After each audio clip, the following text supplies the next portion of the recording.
আসসালামু আলাইকুম সবাইকে, কেমন আছেন? আশা করি সবাই ভালো আছেন। আজকে আর একটা নতুন রান্নার ভিডিও নিয়ে চলে আসলাম। আজকে রান্না করব লাউ দিয়ে চিংড়ি মাছ। কেউ লাউ বলে, কেউ কদু বলে, এক এক ভাষায় এক এক রকম।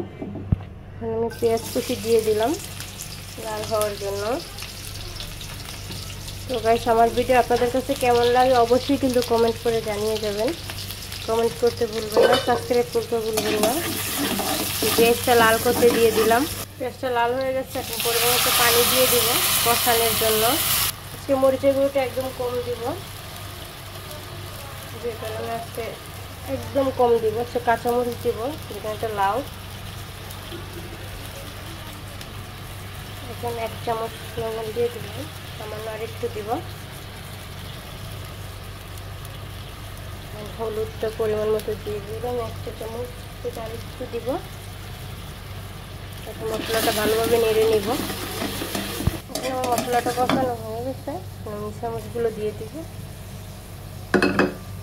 চামচটা দিয়ে হালকা নেড়ে ছেড়ে নিব কষানোর মতো।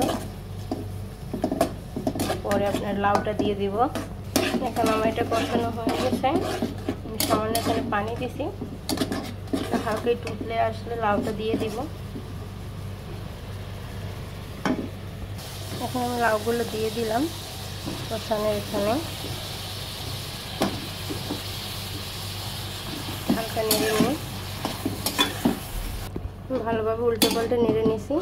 নাড়বো না, এখন ঢেকে দিব। লাউটা আর একবার দেখব। দেখেন কি সুন্দর ঝোল উঠে গেছে।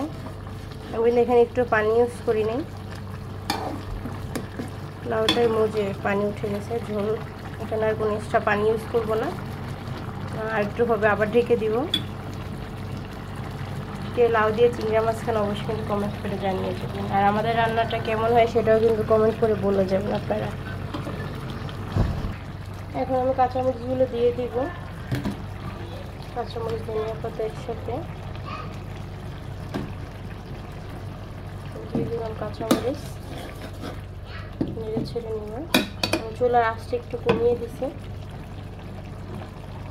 ধনিয়া পাতা একসাথে দিয়ে দিব। ধনিয়া পাতা দিয়ে নেড়ে ছেড়ে ঢেকে দিব, সমান হয়ে যাবে, গ্রান বের হয়ে যাবে। নেড়ে ছেড়ে ঢেকে রাখবো, ধনিয়া পাতার গ্রানটা চারিদিকে ছড়িয়ে যাবে। ঢেকে দিব। আমার লাউ রান্না করা শেষ হয়ে গেছে। গাইস, আপনাদেরকে লাউয়ের কালারটা দেখেন, খুব সুন্দরভাবে কালারটা আসছে। আশা করি সবাই আমার সম্পূর্ণ ভিডিওটা দেখবেন। আমার ভিডিওটা কেমন অবশ্যই কিন্তু কমেন্ট করে জানিয়ে যাবেন। সবাই ভালো থাকবেন। আল্লাহ হাফেজ।